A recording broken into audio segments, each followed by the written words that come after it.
What's going on, listeners? It's your boy, Will. I'm the host this week for the Marvelite podcast, and with me we have two very different people. We have Boss Man Josh. How's it going? And we have returning from the DC Universe, DC Lurk. What's up, guys? I'm back, crashing this podcast again. Yeah, when we can't get one, we try for the other. Oh, man, but how are you guys doing? Luke, I'll let you go first, yeah. Doing pretty good. We recorded Super Friends, I think, earlier today, like in the morning. After that, I did my Hellboy video. Tried doing some voiceover stuff, and my setup is not working for that, so that was kind of a bummer. But other than that, doing all right so far. It's a good day. It's good stuff. All right. What about you, Josh? I did a bunch of really boring stuff, like setting up accounts, and like our SoundCloud account is back, which will be in use in July, which is awesome. Good. And then also besides that, just fixing up our Patreon a little bit, and just a bunch of other like ridiculous things that, not ridiculous, but just kind of things that have to get done, but like are kind of like a little like annoying-ish to do because they're either really quick or like they take a while because of the processing stuff. Like I applied Hybrid Network, I should say, for the SoundCloud partnership thing. But they're like, we'll let you know if you get off the wait list or whatever have you. And I'm like, okay. Like, Okay. it was really weird. You just put in your name and email address. Like, it wasn't even like a system where you get verified if you're like an organization or anything like that. Something where like that would actually kind of be really helpful. It was more so like, I guess it's really fair to everybody as a whole, but it's kind of annoying when like, you actually have a purpose in mind for this you kind of want to do, but it's whatever. Overall, pretty good week though. That's what's up, man. I'm doing all right.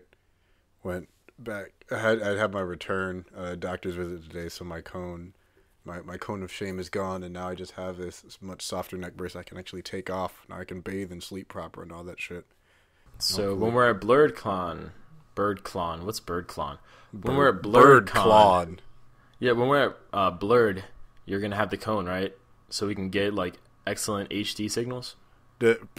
Nah, the cone is gone. I have this soft tan thing now. I mean, we have the cone. It's in my mom's So car. your neck is light skin. Yeah. Well, I mean, I was light skinned in my past life. In your past life. Yeah, man. Okay, Scroll through my Instagram. You'll see that photo. Oh boy. But Get some creamer in a past life. As I stare at this peanut butter jar near me, I'm imagining that's your neck. You're not too far off. But speaking of things from the past, we have Marvel announcing Legacy, which I missed your segue. Thanks. oh yeah, they're back. Oh my god. They never die. They why we only keep slow them down. But Yeah, waves don't die. Waves don't die, my friend. But apparently, okay, so they unveiled the launch slate for the Legacy relaunch for a bunch of their comic books, and it's supposed to come in. I think they have a 50-page issue in September, and then the whole thing officially starts in October. And they're like bringing back some books, like The Thing is gonna be in the 2-in-1 series, and they're doing a Spirits of Vengeance. They're doing a new Falcon book.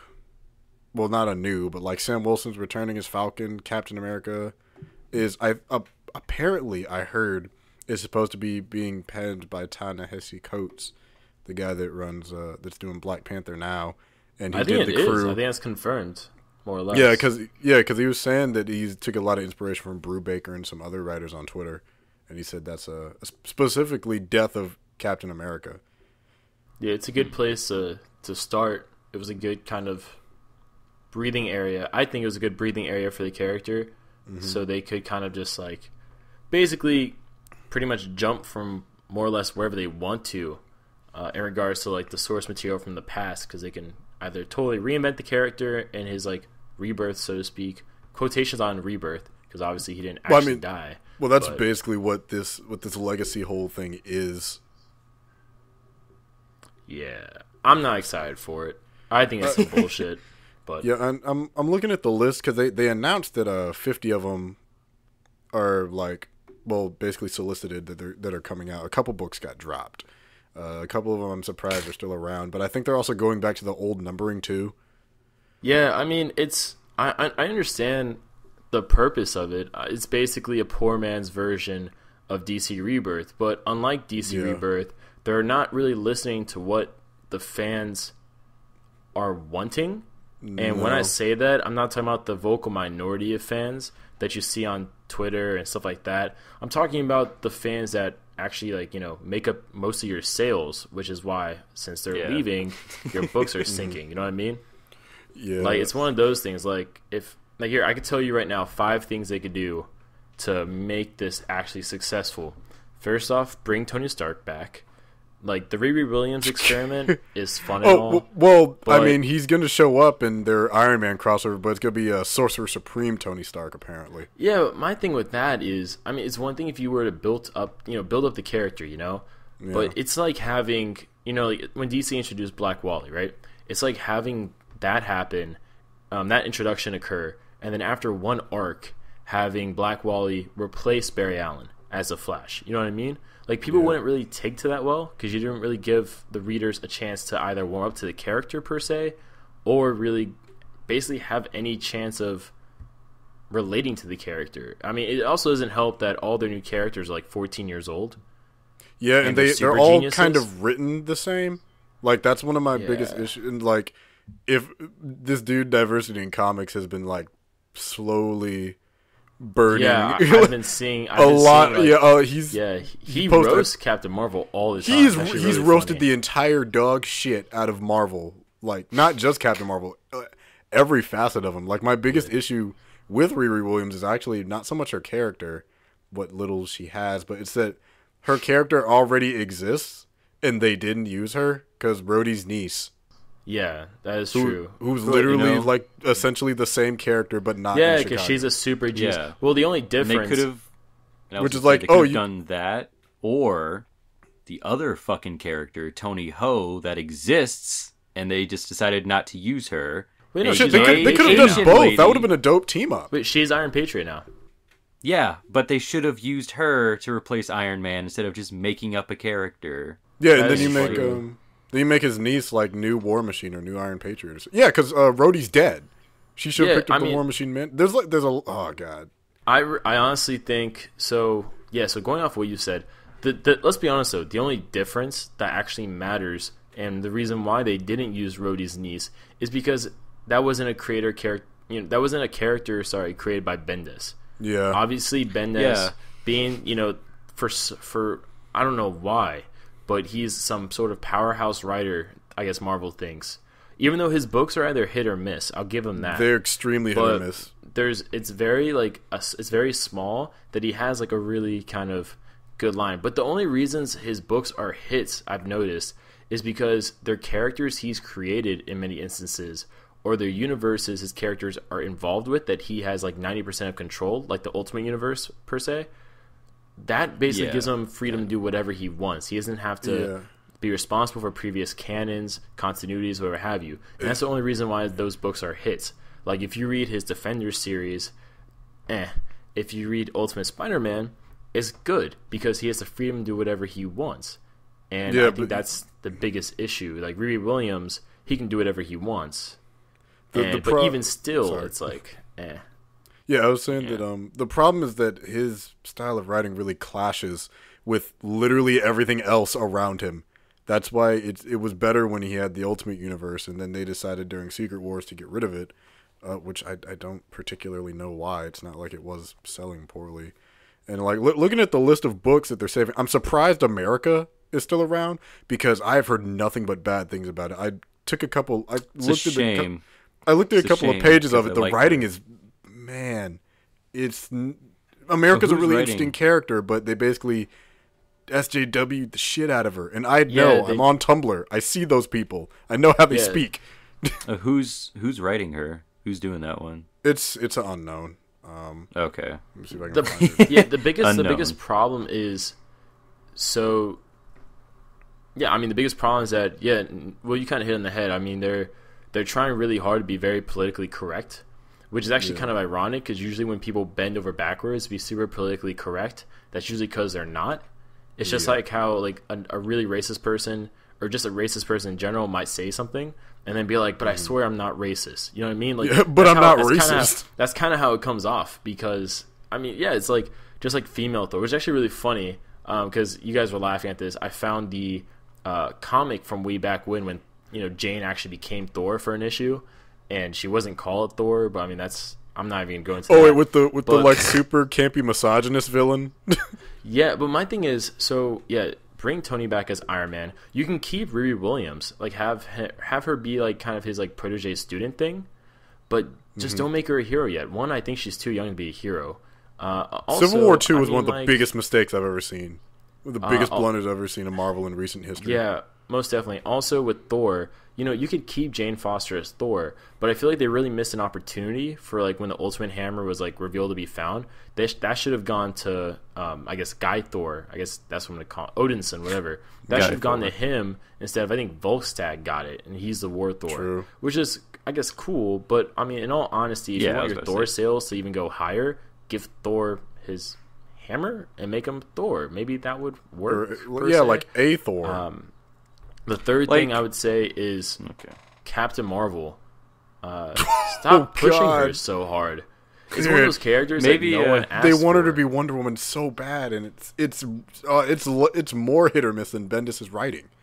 Well, maybe I would be a little bit more appreciative of her if she wasn't like terrible. That's what I'm saying. No one's asking for her because you don't write her well, so stop pushing her. She was awful in Civil War 2. The writer's name is Gabby Rivera, by the way, in case anyone's curious. But God, I didn't pay too much attention to Captain Marvel, and then Civil War 2 happened. Even in the Ultimates book, she had an entire like character switch. It was really out of the blue. Like Ultimates is one of the best books Marvel has right now. Well, did you notice like every other kind of spin-off book on like during the Civil War 2 thing wrote her and her argument a lot better than the main book actually did? Yeah, they did. That really caught me off guard. I mean, they even showed an alternate like universe where like Captain Marvel's thing reigned supreme, and it was total shit. And Captain Marvel saw that and was like, "Okay, I'll change my ways a bit." But like, yeah. I just like the crux of her argument in the main book was basically, I think they proved her wrong, and she said, "But no, though, I'm right." Yeah, the funniest that was thing, literally it. Yeah, the funniest part was reading Ultimates, and they literally broke her entire logic because America opened a dimension. It's like, this is what happens if you follow through with what you're doing, and it was like basically a neo-Holocaust with Sentinels around for like regular people and superpowered people. Like, it was some awful, like, nation-state type bullshit, 1984 style. And I'm like, wait, why didn't we do this from the beginning? Like, Bendis has a giant hole in this story because most of the cosmic characters are on... There's a fair number on Earth. They can be like, oh, just open the portal, and yeah, that's what it looks like. This is why you're wrong. Yeah, I mean, let's just... for everyone listening, let's just totally... just I guess the word is remember. I'm looking for. Let's just remember the fact that if you read the Captain America Steve Rogers tie-ins, basically he's a mastermind behind the whole event. He manipulates everybody into everything that happens in Civil War 2. Everything from the positions Captain Marvel and Tony take, everything from killing Banner, like Hawkeye being the one to do that, like literally everything. And I mean like everything that happens in Civil War 2 is because of Captain Hydra. It's actually kind of wild when you think about it. But like, if you read Nick Spencer's like Captain America comic during Civil War, it's so much better. Like, it makes Civil War as an event so much better because Captain Hydra is so good as a villain. Yeah, it makes me wish he had handled it actually, like as the archetype of it. Because I read the Captain America stuff after you had told us about it. I was like, I feel like Nick Spencer has a better grasp of the event than Bendis does, and he's the main writer. He really does. I mean, I feel like Nick Spencer is... I feel like when Nick Spencer doesn't push his agenda so much, he's actually a pretty good writer. I mean, his recent Secret Empire, I should say, issue that had Hank Pym in it was probably like one of the best issues of Secret Empire because Hank Pym pretty much deconstructs all of the recent Marvel events and about like how stupid they are. He's like, Ultron doesn't attack you guys anymore because you guys just attack each other. So Ultron's just waiting for you guys to kill each other before taking over the world. And I'm like, damn. Yeah, I'm like, yeah, that makes a lot of sense. That's fair. Yeah, The last two things Marvel could do though to fix their, which actually goes into our next topic, oddly enough. Yeah. The next two things is the first one being, all right, for Marvel Legacy and all that stuff. Maybe kind of, don't push the MCU characters so hard. Maybe because I don't know, your sales are really high for the characters that, I don't know, weren't necessarily all in the MCU. That might be a thing. Not every movie viewer decides, oh, this movie was cool. I like this character. I'm going to go buy a comic. That's not usually how it works. So pushing away your X-Men characters doesn't really do much good for you, especially considering, I don't know, those movies have been 8 out of 10 times good. So I don't understand why Marvel's all of a sudden acting like they're taboo. And also, Fantastic Four, bring them. And like, you don't even have to bring them back as Fantastic Four. I know they've been teasing this like Fantastic 2 thing. Bring them back as Future Foundation. Like, if you don't want Reed and Sue to come back, just make Johnny and the Thing, Johnny and Thing reintroduce Future Foundation in their honor. I mean, it wouldn't be that hard. Like, Peter Parker could be involved like he was in the original Future Foundation. Doctor Doom could be involved like he was in the original Future Foundation. I mean, it's like stuff like this that, I mean, I feel like Marvel's creatively bankrupt because literally I'm spitfiring this off the top of my head. It's because it sounds better. And the thing is, because of their writing staff isn't, and this is what I've said it before on the podcast, is that Marvel's doesn't have a diversity issue in regards to their characters so much.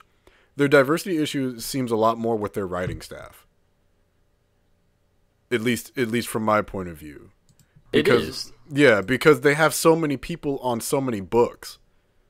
Like, Bendis has what? I think like 3, but like, I get it that it's not easy being a writer and making money off of, being a comic book writer is probably even more difficult.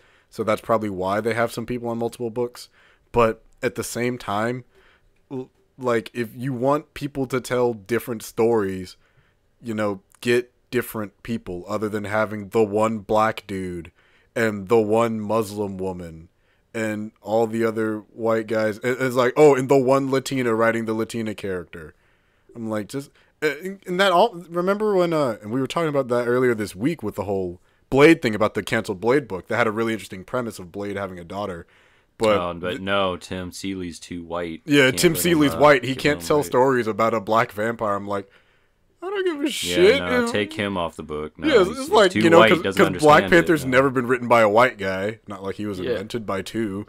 I mean, their argument's flawed because most of the argument with that, like, I understand that ideal from a certain perspective, like, to a certain extent, I should say. To an extent. But the argument is inherently flawed when you consider it's based off, this person, because, like, let's just use Black Panther, right? Yeah. They're saying, only a black person can write Black Panther because only a black person would understand, like, Black Panther because Black Panther's black. It's like, no, first off, he's African, so you're wrong. But you're with racist. Argument, you're basically saying, okay, the only person that could truly write Black Panther is an African king from an advanced nation and, basically whatever the equivalent of Wakanda would be in the real world. You know what I'm saying? Yeah. That's basically what you're saying. Or, like, for example, like Batman. You're basically saying whoever writes Batman, white, black, Latino, Asian, whatever have you, they must be a rich person that secretly parades at night as a vigilante. You know what I mean? Like, because you're basically saying because this person's, culture, background, they can't understand this character,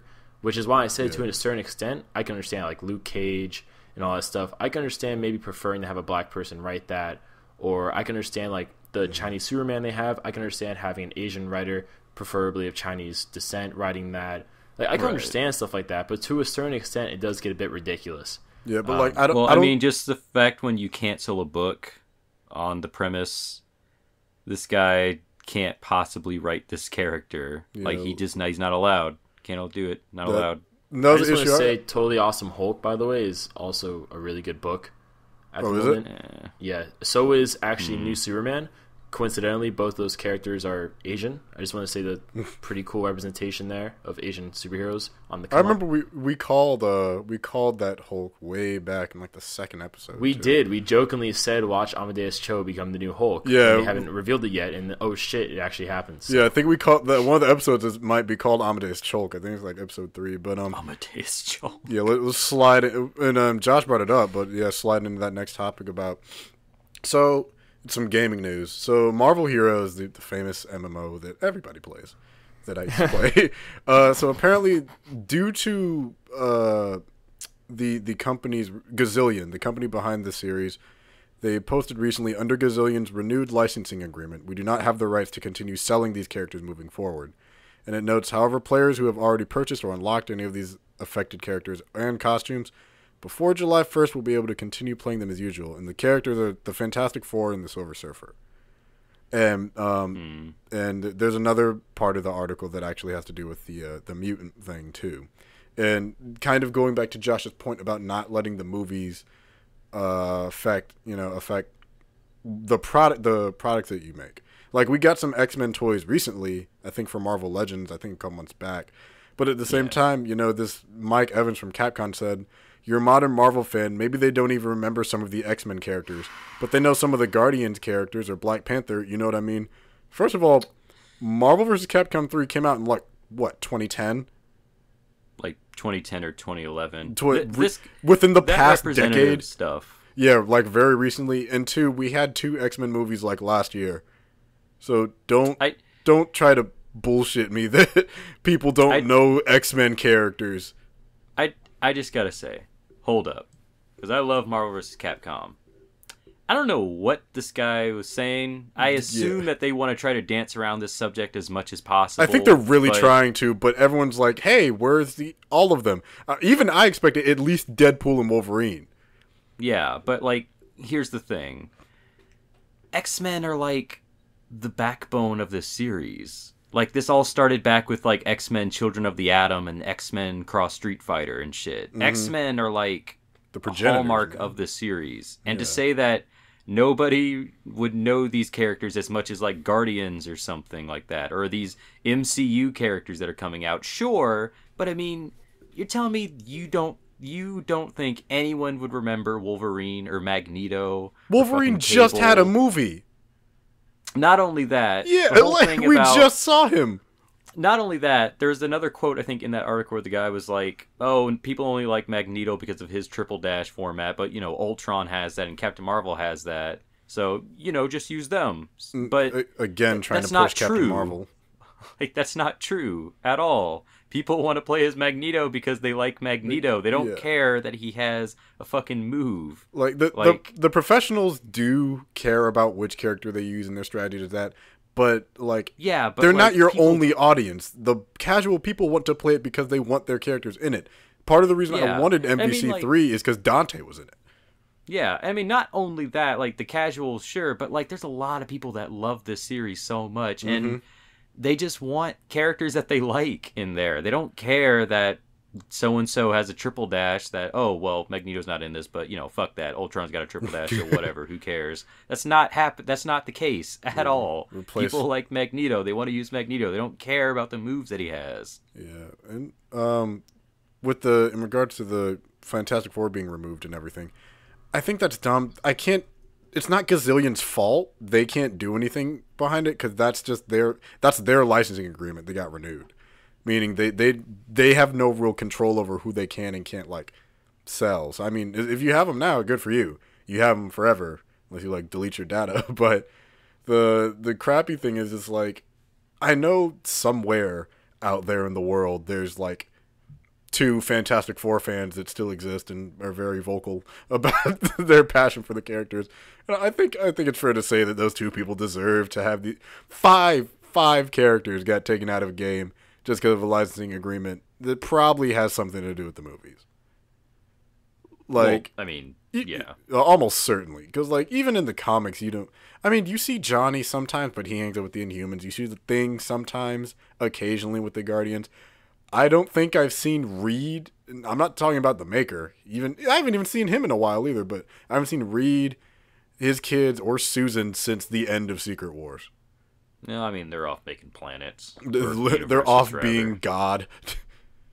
Pretty much. Reality, but just that's just kind of being petty at this point. It's we're going to remove him from a game that people play because screw Fox. I mean... This reminds me a lot of Ultimate Alliance 2 but that was more just like a time limit thing where if you didn't download or get so-and-so before this date, you just can't ever get them. Like Carnage, when Carnage came out, I think after a certain date, the DLC characters weren't available. So if you didn't get Carnage when he came out, you can't ever get Carnage when you get that game. It reminds me a lot of that, but yeah, the fact that it's Fantastic Four characters is sad. But it's like sad and just a tad bit random. And then deep in your heart, you're like, oh, you did this just to be petty. It's not like, oh, we're taking out this uber violent, super offensive character. No. I mean, if they had Alpha in the game and took him away, I'd be like, oh, okay, yeah, you did the right thing. It was time for him to go a long time ago. I don't know how he made it. Time to get rid of Alpha, yeah. I think I'm the only one that has all the single issues for that series. One of the most wasted, stupidest things I've ever read in my entire life. Oh, jeez. But yeah, Josh, you got any thoughts on all this video game news? I wanted to let you guys kind of predominantly take this one because pretty much what I have to say is just look at the cover. It says everything you need to know. You look at it, at least on the Marvel side, you have Iron Man and Captain Marvel in the forefront, and then Rocket Raccoon sharing the same level of space with Captain America, and then behind Captain America, Doctor Strange, Gamora, Thor, and in the middle Thanos, and obviously you have Ultron, Sigma, and all this stuff. And then you look at the playable characters. Tell me how many of them have been in the MCU, or at least something relating directly to him, or them, I should say. So on it, Black Panther, Captain America, Captain Marvel, Doctor Strange, Gamora, Hawkeye, Hulk, Iron Man, Nova, Rocket Raccoon, Thanos, Thor, and Ultron.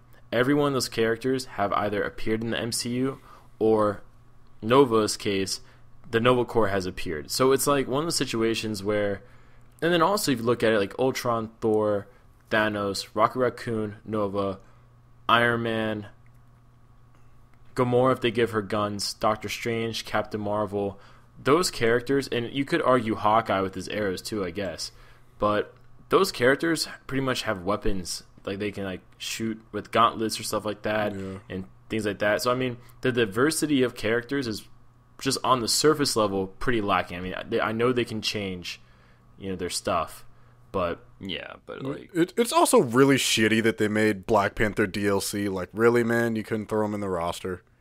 Well, it just pisses me off because it's not even like a race thing. Well, it pisses me off. So like, I just read off the Marvel characters, right? Yeah. But here, I'll go to Marvel vs. Capcom 3 real quick. I have the Wikipedia page up. Ooh. And yeah, let's go to their characters.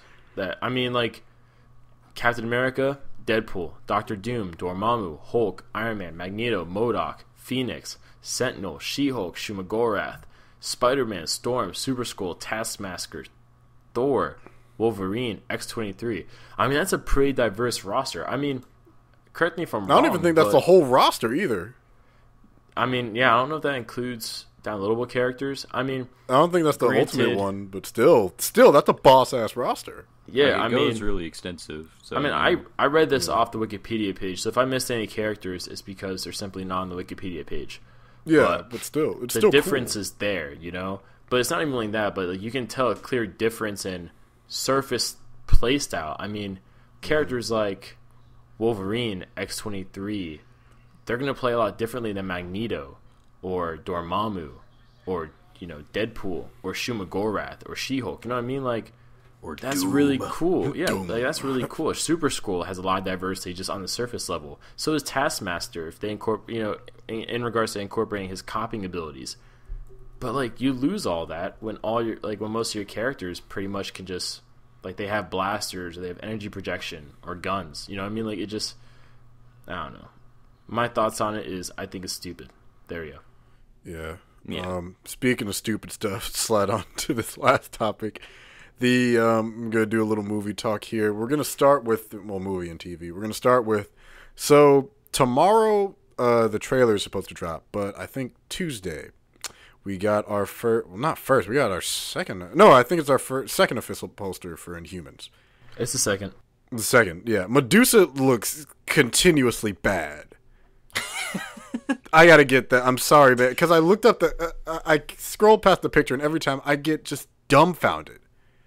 Because I'm like, all right, who is this actress? Like, because I'm like, I'm not trying to be like that guy that judges a woman's acting ability based off her appearance or any of that shit. But I am like concerned about the quality of the show because Marvel has a history of doing some shitty Photoshop. Like some of the Homecoming posters and the new Black Panther poster really aren't that good Photoshop like editing wise. And so I went to look up the actress and I looked at what was it Serinda Swan, I think is her name. Yeah. And I looked her up because I haven't seen all of Smallville, so and I haven't seen any. I don't think anything that she's been in is like night and day. Looking at the actual actress with her regular black hair, and then looking at her with this god awful weave that they gave her. Like it just, I don't know what is going on with that. Maybe it'll look better in motion, especially since her hair has to move. But good God, like it just. I mean, everyone else looks all right. We got it's black and white, and they made black bolts glow on the side, and we get to see, we get to see Black Bolt and Medusa, and I'm forgetting the other guy's name. I'm blanking on his name right now. Don't worry about it. It's not worth your effort. Yeah, it's just, but I mean, I like him as an actor. I've seen him in Game of Thrones. I saw him in, I loved him in Misfits. So I know Rise. You're talking about Iwan? Yeah, Iwan Iwan like Rune. Yeah, I know he's a good actor. Yeah, I mean, everyone's a good actor. I mean, these appearances, man. And we got the other poster that shows floating city, which I'm like, oh, it looks like a floating city. Yeah, Great. the city of Atlan. I mean, I'm kind of pissed. I'm not pissed. Sorry, that's an improper use of my wordage. But I'm kind of I'm conflicted in a more negative sense because the plot that we have, the premise of it is that the Inhuman royal family, some shit goes down, and they go to Hawaii, right? Like, Hawaii's the location. And it's pretty much like, if you're going to make Inhumans, I appreciate Hawaii, like, being a destination. Oh, maybe they visit that during an episode or something like that. Mm-hmm. Or they use Hawaii as, like, a location thing for Atlan. You know what I'm saying? Like in the film universe. Which, that'd be a great idea. Yeah, beautiful I mean, like, Hawaii is a beautiful place. But it pisses me off that they're literally going to Hawaii in the story because when we get an Inhumans movie, one of the biggest things people want to see is either them on the moon or them in a floating city of Atlan. You know, like, no one wants to we're see not getting that movie. Them in Hawaii. And, I mean, the showrunner I'm also really skeptical on because it's Scott Buck who did Iron Fist. But, in his defense, some of the best parts of Iron Fist, disregarding Iron Fist's, mythology and stuff like that in the comics, was the family drama aspect. Like, the stuff between the Meachums and all that stuff was pretty good. I will admit that. I know Scott Buck's not god-awful, because I know he did a little bit of Dexter, and even though Dexter got weak after Season 5, it still wasn't horrible to watch. Yeah, but, I mean, my biggest thing is, family drama is a huge part of the Inhumans, so he kind of got that right with Iron Fist, like that part of the show, even though the rest of it was pretty shitty. So I have hope for that aspect in the Inhumans TV show. But besides that, I just don't really know what to expect because, I mean, between the shitty poster that really didn't portray the characters that great, it's one of the situations where it's like Marvel's just kind of doing it to do it. And it looks like the TV side of the Marvel Universe might be the thing that kind of fucks over the rest of the Marvel Universe in regards to overall quality, which is unfortunate. Because Agents of S.H.I.E.L.D.'s still doing well. Yeah, I just finished Season 4. It was very good. Yeah. I was really But surprised. you're only as good as your weakest chain, so... Their weakest chain is Scott Buck. No. You wouldn't be wrong, because the only thing connecting Inhumans and Iron Fist is Scott Buck. So. Scotty Doo. It's all connected. Yeah, you got any thoughts on that poster? It's bad. It doesn't look good. It's bad. But, I feel bad for I don't know. I mean, I obviously don't want the Inhumans TV show to be bad. I don't think any of us do. I don't want Inhumans to do poorly or anything. Yeah, you'd have to be a sociopath if you want something to fail. But like, I don't know. Nothing I've really seen has really interested me, I guess. And I'm kind of with Josh on the whole Hawaii thing. Because I really thought it was going to be like they were going to make sets and stuff. And it was going to be like they're on Attila. But no, No, it's just Hawaii. You just go to Hawaii. So, Yeah. I don't know. We'll have to see what happens with that. The whole premise sounds kind of interesting with, like, Maximus being, like, kind of like this, like, shady guy that's, like, working against his brother, but, I don't know. I mean, I guess we'll just have to see. We'll I'm not going to hold Iron Fist against Scott Buck, because, well, I haven't finished it, but... It's a different ball game between Netflix and ABC. I mean, I know they're similar departments, but, like... Right. When it comes to money and handling and... I will say, in the defense of the show, in regards to what I previously said, like, a few minutes ago, they did say the show would take place on both Earth, which I guess is Hawaii predominantly, and also the Inhuman city of Atlan, which they said is on the moon, but it has yet to be seen. And also they said if the show does well, they potentially could have crossovers with, like, Agents of S.H.I.E.L.D. and stuff like that. Which makes But they no said they want to sense. focus. They said they just want to focus on getting the show right first. I mean, I understand that because they have the whole Inhuman angle, but let's really just make sure the show is good first. They really, Yeah. I just keep getting mad that they messed up Karnak's design. Like, I'm not talking about the actor, Looks bad. but, like, the really lazy looking art on his face is really bad. Yeah. I would be concerned about that crossover too, because they basically did the royal family on Agents of S.H.I.E.L.D. in the second season. That wasn't the royal family, though. I know it that wasn't was, actually the royal family, but, like, the plot line just made me think, I'm like, you could have probably done this with the actual Inhumans, but they waited Yeah. for It'd like been 3 like, years. No, those were Yeah, well, those were discount. Yeah, like family. similar concept is what I'm saying. I know it's not the royal family. yeah, I was gonna say the best. Their hair was way normal. I describe that would be the Inhumans royal family and the Marvel Inhumans show is like the X-Men, right? And Professor X It's supposed to and be. all that stuff. Like, we'll say that's that. What Marvel's Agents of S.H.I.E.L.D. did was basically if they were to visit Magneto and the Brotherhood of Evil Mutants. Okay. Yeah, that's fair. Yeah. Yeah.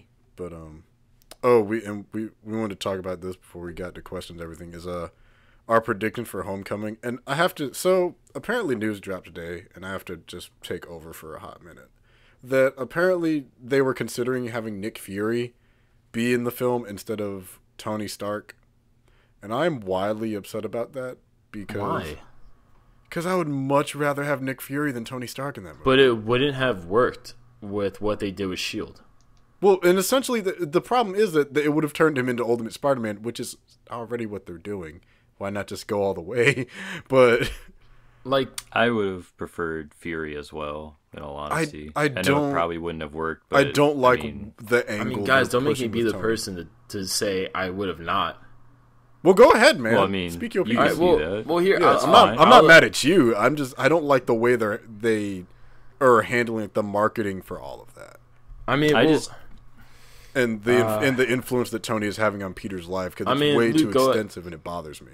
I just feel like Nick Fury is a better character for Spider-Man to learn about stuff from and this whole hero thing as opposed to Iron Man. And that probably makes more sense since how they set it up in Civil War. But Oh yeah, with that Nick other Fury- bullshit news that dropped, it's like, oh yeah, that little kid with the blaster was Peter Parker. I'm like, fuck you. it Well- was there from the beginning, Will.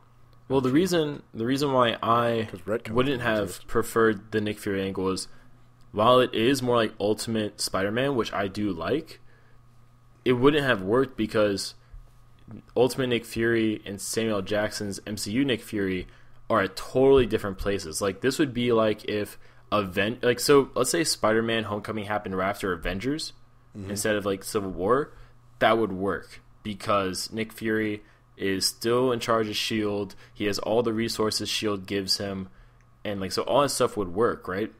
But Tony Stark basically has all of that, and he's giving it to Peter. So, I mean, it makes a lot of sense. I mean, also, think of it like this, right? Peter's like an engineering student that basically has an internship at Tesla and is able to work directly under Elon Musk. Like, that would be like the dream. You know what I mean? Yeah. So, Yeah. Well, in that what sense, if, it makes a lot though? of sense. well, I don't have a problem with that. I but... feel like Sorry, go ahead. well, Luke. I'm just thinking about it now. Like, Tony, you have this one guy on his shoulder who's basically saying, yeah, just kind of stick to your own thing. And, like, he's supplying him all this stuff. He's getting him on his side. And Nick Fury's there saying, yeah, he's a shit. Don't trust that guy. That'd be fun. I mean, I wouldn't want Nick Fury in it because it's more like Ultimate Spider-Man. But when you, I think it was you that pointed out, someone did. And I'm just like, oh, shit. I might as well. That's coincidental. But like my issue with Tony being there isn't just the marketing, but I don't like the way they're kind of handling Pete. Because it seems like they're diminishing a lot of his intelligence by not. I get it that it's just like he's a kid. He can't afford the stuff to make the suit like the other Sony Spider-Man did, so it's probably more accurate. And, you know, if you're friends with like a billionaire, why not have him make all your shit for you? It's kind of them working their way around that Iron Spider suit without really doing it. Because, like, here, have a suit. It can do all this stuff. But there's caution on it, but it just irks me that like Pete didn't make his own suit. It just seemed there are aspects of it that seem to like limit his own intelligence, and it bothers. I feel like that's the point though, because if he takes the suit away, Peter kind of shows that he doesn't need it. He doesn't need Tony's help by the end of everything. This is him finding himself. So I think that kind of fits the movie. It fits the movie. Yeah, I'm just saying. I mean, I just don't like the direction the movie is taking. I disagree with you on them like doing this and kind of limiting his intelligence, because when you really think about it, right, the only core thing that they really need to have to really showcase, so to speak, show not tell Peter's intelligence, is have him be the one that makes the web fluid, right? Yeah. And Peter still does that in the MCU, and he still makes his web shooters, technically, even though you could argue, I mean, the technology for how the web shooters work is already out there in the real world. But the biggest thing is the web fluid. So I think his intelligence still definitely shows. I mean, look at the school he goes to in the MCU also, and the things he's involved with. I mean, he's like, I don't think it's a mathlete team, but it's something similar. And but basically, like, he's still a really smart, really bright kid. But yeah, I mean, Luke kind of, I think Luke said it. That's the key word. He's a kid. I mean, he's a sophomore in high school. Mm-hmm. There's no way he'd have the stuff to make the Spider-Man suit. At least you wouldn't, like, no one would be excited about the Spider-Man suit. Like, because it would be the thing he has when Tony takes away his suit, which is the really shitty thing. But, I mean, yeah, I think Luke's point will be made valid in the movie where it's like, yeah, Tony takes away the suit, and we get to see Peter in his homemade costume really show that he doesn't need Tony Stark, but that Tony's kind of like resources and Tony's kind of mentorship is still valuable in a sense. But I think we'll definitely see that that both sides of that argument kind of be explored. But I think Tony makes a lot better sense. I mean, it's like having a guy that, I mean, because Tony's basically we're like an older Peter in many ways. Dead parents. I had to, but and I don't. It's not that Peter's basically Tony in the comics too. So let me just throw that out there. Well, yeah, I mean, there's Parker Industries now. If that doesn't sound familiar to Stark Industries, but they fought recently. They fought a couple months back too. Yeah, like really the whole joke was you're basically doing what I did like 30 years ago. Yeah, but and I don't think the movie's gonna be bad. I think it's gonna be. I'm cautiously optimistic with all the information that's been coming out, and we know about all the villains like Scorpion, Prowler. Who else was there? Scorpion, Prowler, two Shockers. MCU is basically Ultimate Universe though, because they're Prowler and Robbie. It's not even Robbie. We're never gonna get that dynamic. Young Betty Brant, who goes to Pete's school. That's an odd decision. I'm down for it. It'll have to be Ultimate because we'll never see. It goes down to the DMs. It goes down. We'll never see this Peter act like his 616 counterpart and make Betty Brant want to commit suicide. Damn, dude, that's dark. This is a PG podcast. Fuck. You know what? Tell Marvel that they put that out there. Yeah, but I mean, Peter Parker's a dick. Yeah, but it works when he's fighting people. Hey, Will, speaking of fighting people, viewer comments. Yeah, let's get to that. Yeah. So, first question from Scouted Player, Pop Cult Fan, who asked Marvelite if they were seriously rebooting Fantastic Four again. Oh, yeah, that was another rumor that dropped. As younger characters, how old do you guys think the characters will be? Well, after the fiasco that was Fan4Stick, and they were like high schoolers, I don't know. Well, Guess he can only go down. They're gonna make a middle schooler. but you know what pisses me off about this is that if they really wanted to be a more family-oriented movie, I mean, first off, the Fantastic Four, the concept is pretty family-oriented. But if they wanted to go aren't they like the first even family younger of with superheroes? it, exactly. But even if they want to go more younger with it, just do Future Foundation because literally, like you could have the Fantastic Four and the kids be a part of it because they're actually a part of the Future Foundation. I mean, it wouldn't be that hard to do. And you could easily spin that off. Honestly, Future Foundation would work great as a TV show, really. Yeah. First. And then from there, build up to maybe a movie once the property is more well known to a wider audience. But, you know what? Really, let me just be in charge of Marvel, please, for like a year. I'll turn all this shit over. I swear. let me run everything. We will flip shit and make people rich. Like, I just need a year, I swear. Just 1 year. I'll take, like, 1/5 the salary that you're paying Ike Perlmutter or Mutter or whatever his name is. I'll give yourself credit. 3/5. You say 3/5? I said 1/5. I know. I'm saying you should increase it to 3/5, and that's not a race thing. I'm just saying you're worth more than Are you think. trying to do a 3/5 compromise with Marvel right now, Will? Because that's racist.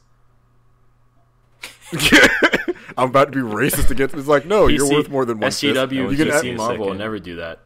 Woo! The PC police. But all right. So next question. Oh God. I'm also half black. Well, I wouldn't even get 3/5.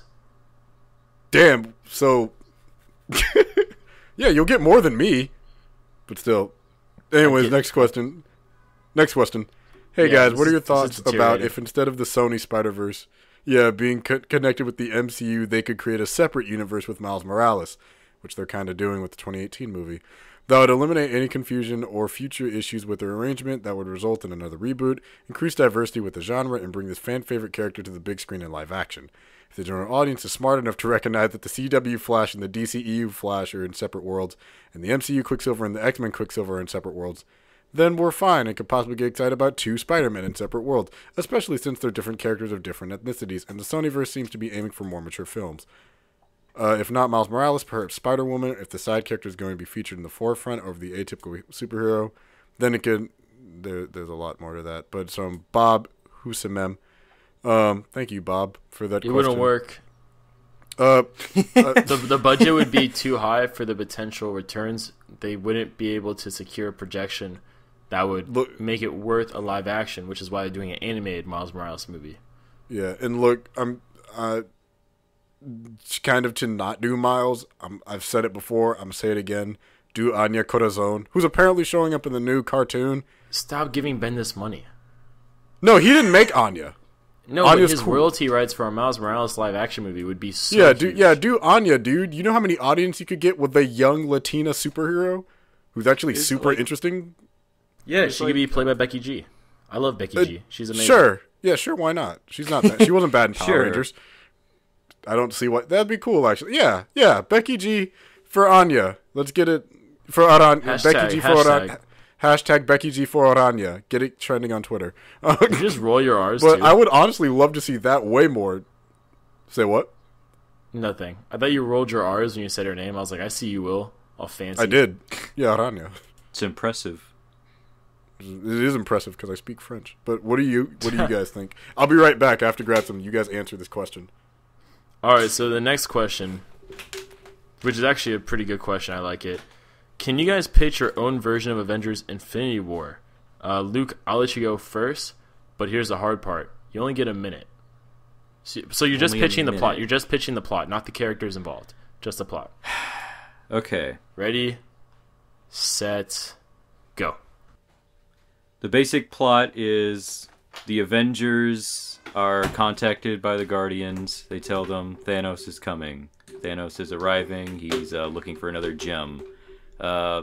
Tony and Captain America's Avengers are at each other's throats. They decide, hey, we got to team up to work together. There's a big guy coming. I've returned. Thanos arrives on Earth. He says, I want my gem. They say, you can't have it. He beats them to a pulp. He kills Vision, takes the gem from his face. He kills Captain America. Give me your face. Optimus Give me that. Throw that neck, Vision. Wait, keep going, Luke. Yeah, go ahead. Okay. I'm sorry. You have 30 seconds left. Fuck. He takes Tony. He does something to him. I don't know. Breaks his neck. He goes off. Does it into rhyme space. with grape? Yes. He goes back up to space. Says, I have a big dick now. Leave me alone. And leads to fourth movie. Fight Thanos in space with big gauntlet. Make reality weird. Oh, you're done. I'm done. There you go. Dang, your movie's gonna definitely be rated R. So, Will, what we're doing is we're pitching the plot of our version of Avengers Infinity War in 1 minute or less. So, All right. you go in 3, 2, 1, go. All right, so Thanos pulls down in the Thanos copter. He has the glove. He's already been traveling in and out of time, grabbing up the other gems and everything. He grabs the he steals the blue gem he steals the other gems from the collector. He comes down, brings the Black Order with him. They come and like 3 of them whip Vision's ass, rip that shit straight from his skull. He puts it in his glove. He summons back every villain that's either dead or has gone missing in the MCU. And then he brings back Quicksilver, makes Scarlet Witch fight her own brother. Everyone's fighting each other, and he breaks Peter Parker's like soul by bringing back his Uncle Ben and then crushing his skull in his hand. He brings back Peggy Carter, punches her through the chest. Everyone, he punches through Tony Stark's parents as he emotionally and physically cripples the team. And at the last moment, he walks over and like he goes back to Heimdall, discovering the soul gem is there. Time. Yeah. And that's it. That's where it ends. credits. It's just him on the Rainbow Road standing against You're Heimdall. done, Will. You're done. That's it. You're That's done in where this it town. ends. All right. All right. Well, Okay. Josh, 1 minute. Oof. All right. Avengers Infinity War. Do All right, it. 3, 2, 1. All right, so we start off the movie, and the Black Order comes down. So the Avengers fight the Black Order. They lose to the Black Order because the Black Order is the Black Order. And obviously, they're pretty awesome because they're the Black Order. So anyways, as you can just tell, I totally set up the Black Order to be a huge threat for no reason, just because they're the Black Order. Now, they beat the Avengers. All that good shit happens. They take a Kree person. They're like, hey, Kree person, your name's now Marvel. Go infect someone named Carol, and that's it. Go away after that. So that happens. Captain Marvel infects Carol Danvers, turns her into Captain Marvel. She's automatically awesome, cuts her hair off, maybe even goes bald for all we know, who knows. But shit. Cuts her hair off, gets super manly, and becomes the leader of the Avengers, because why not? Her name's Captain Marvel, so obviously she must lead the Avengers, right? Right. So Captain America totally gets cucked by that, never gets his shield back. Spoiler alert, Captain Marvel now wears his shield, because why not? And they fight the Black Order again. Black Order, instead of being the Avengers, simply just goes, hey, why are we even down here? That's right, Infinity Stone. So they cuck the Avengers, and they just kill Vision, take his Mind Stone, and they go up to fuck off to space, because that's really all they're here for. Now, the Avengers are like, oh shit, they went off to space, let's follow them and find their master. They do that, and they go to space. Now they have Thor, the Hulk, Guardians. It's a party.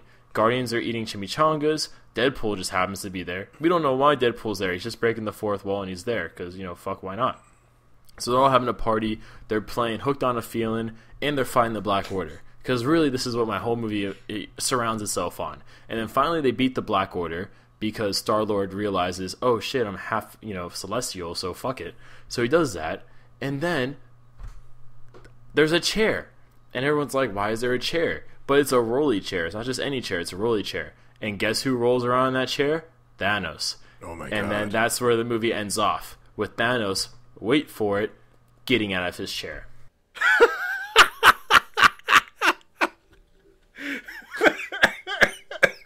You know what, Josh? Oh my god. One problem. There's one problem with this movie that you've pitched. It's a rolly chair. No. Oh, The chair after turns credit around. scene, he's petting Cosmo the dog as he's sitting in his chair. Not Cosmo. It was Cosmo the whole time. The chair turns around. It's Hannibal Buress in armor too big for him. Yes. It was me all along. But Second sadly- post-credit scene, we see Thanos taking Tums because the real reason he's in his chair is because his stomach is rumbling. the third post credits, we see Vision throwing that neck. He has infinity diarrhea. Infinity Thought. That asteroid belt you went through, it wasn't an asteroid belt. Those weren't rocks. Those are Thanos' shits. Yeah, one of my favorite jokes from a podcast by an awful person and a bunch of okay people is like, imagine this: Galactus, eater of worlds and destroyer of planets. Imagine his shit. Imagine they come up 2 big moons. They go, whoa! Look at the size of those moons. And It's so brown. Those are no moons. That's And no then moon. They emerge from the mighty throne, from the mighty lap of Thanos as he sits on his chair. Thanos thick as fuck. They said they didn't call me Titan because of my species. Ooh, but I don't think we're gonna have time to answer Jalen's question, which sucks because I think it was. Yeah, we do. It's a quick one. All right. So Jalen. I mean, I'm editing this podcast, so really I should be the one concerned about time here. All right, so Jalen asked, "Hey guys, got my first job. Any advice? Working at Wendy's. Well, first of all, can you slide me some Frosties, bro? Because those things are the shit." My advice to you is get the job of writing on their Twitter page, because that is the most chillest job I feel like ever. Because all you gotta do is have smart remarks. Yeah, so dude, you just get to roast people all day. So maybe Tim is the person behind that. You know, it could be. Maybe. Yeah, Savage Dragon does have a way of striking when we least expect him. It's always the quiet ones. Yeah. Jalen, here's what you got to do. You got to find the strongest guy that works there and beat his ass in front of the customers, in front of the coworkers. This ensures your dominance. You're going to need that for the future. Yeah, people wild out at fast food joints a lot, but yeah, and once you're the alpha, go to the nearest Waffle House and then beat their ass too. If it's not on fire. Also, destroy the Waffle House. But get yourself a LinkedIn. See if you can upgrade from that, because Wendy's ain't bad. It could be worse. It could be McDonald's. I mean, no one at gets that respect point, at just join the UFC, because you're just going around beating people's asses. So you might as well get paid for it. Honestly, Wendy's would be the time is now to start preparing. Yeah, they would be the company to roast and then beat somebody up. Like Wendy's doesn't fuck around, and I mean the girl. Like beat the guy up in Wendy's, like Luke said, then cut off his fingers, turn him into chicken fries. Done. Yeah, the biggest, beefiest, most Luke Cage built motherfucker in there, you gotta beat him. You gotta take him down, man. So you gotta start training now. Get your Captain America steroid drugs on, And or then, just regular steroids. And then I must say, the views here do not reflect the opinions and views of Hybrid Network. Oh, I'm not saying do steroids, but at the same time, I'm saying you gotta prove your dominance one way or another. Just whip it out. What we're saying is do whatever it takes. Whip no it out. How morally bankrupt. Whip it out and show him your Power Stone. Exactly. Power Stone. Wait, 90s Power Stone or the Infinity Stone Power Stone? Just any Power Stone. Show him your Power Stone. Show him your power pillar. And then use your Mind Power Stone Pole and your extend to change his Reality Stone. Yeah, man, you gotta rock him through all his Time Stone and Space Stone. Yeah, this is deteriorated as a conversation. This was a good episode. Yeah, this is about to turn to After Dark, which that's not coming back. Yeah, what do you mean it's not coming back? After Dark starts in July. Shh, it was a secret, Josh. No one's listening at this point. It's almost an hour. Jalen's listening. No, he's not. We hope he wanted our sage wisdom and expertise. He's probably already started working at Wendy's. True, he probably works a late shift. But anyways, I think that should wrap us up. Yeah. So I'm gonna close this out. Luke, my dear man, where can people find you on the internet? You can find me on Twitter at Baron_Zemo1. All right, and Bossman Josh, where can people find you other than our own YouTube channel? You can find me on Tinder because I've you can find me on Tinder or Bumble or OkCupid because I seem to keep getting matches on those and I keep forgetting I'm on them. And I just matched, as we speak a minute ago, I just matched with someone called Ramsha. So this will be fun. It's that magical light skin. You can also find Josh on Grindr. At your I thought that was you. Don't get it twisted now. Yeah, that one I have love for my peoples on that side, but I do not swing for that team. Damn, that's a shame. Love for my gay fans, but I'm not for the mans. I mean, I'll dap them up and I'll party with them all day long, but I will not go back home with them after the party. Damn. Damn. But and I've been your host, Will. You can find me all across the board. Ever since I rebooted my YouTube page as Will the Greatest. So yeah, it's been our show, The Marvelite, and we will catch you guys next time. Sit down, Will. Be humble. I am sitting down. I'm comfortable. Will the Greatest. God, Will. I'm still in my chair. Just Will the Whelmed. Will the Whelmed. It doesn't have the same ring as my initials do. But yeah, that's it. The show's over. So bye. Be humble. Good night. Good morning. And good afternoon. Sit down and be humble.